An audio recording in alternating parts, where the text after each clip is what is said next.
In our last session, we talked about Don Imus, who for 30 years has achieved enormous popularity and made quite a living, insulting and mocking everyone he could think of. Politicians, racial minorities, ethnic groups, religions, stupid people, pretty much anybody other than himself.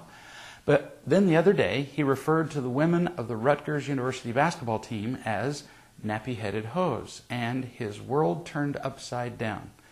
The media and the public, who had always revered him, turned on him with an energetic vengeance. Why?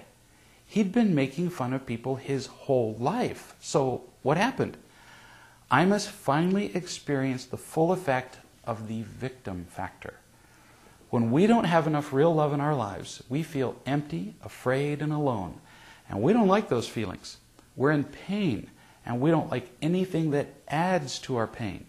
And when we're in pain, it doesn't take much to add a lot to our pain and make it intolerable. So picture that you have a sunburn from head to toe, and I come along and pat you on the back. But you'd go through the roof with pain, and you'd almost certainly blame me for hurting you. But did I? No. I just patted you on the back. And if you hadn't been sunburned, which was not my fault, I'm not the fool who laid out in the sun too long, you might even have felt my affection as a result of my touching you.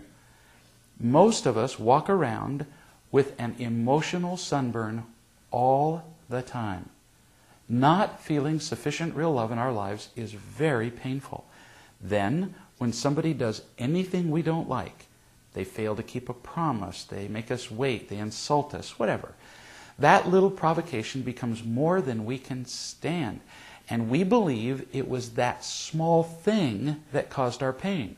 Just as you believed that I caused your pain by touching your back when you were sunburned. When we blame other people for our pain, we are acting like victims. It might be the most damaging disease on the planet, right up there with fear and anger, the triumvirate of tragedy, if you like. When we're in pain, we have two ways to go.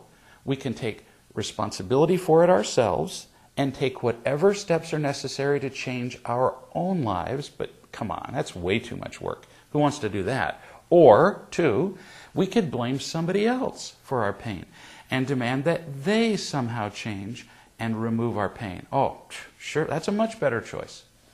Except that blaming other people never works. The instant I blame you for my unhappiness, I become your slave. Literally, you own me. Anytime you want to, you can jerk me around and make me unhappy. What an incredibly unhappy way to live. And not just unhappy, but false. Because the truth is, I don't have to be your slave. I can be free of you the instant I choose to be. More about this, about victims and the victim factor and Don Imus, and maybe even more about how all this applies to us in our next session.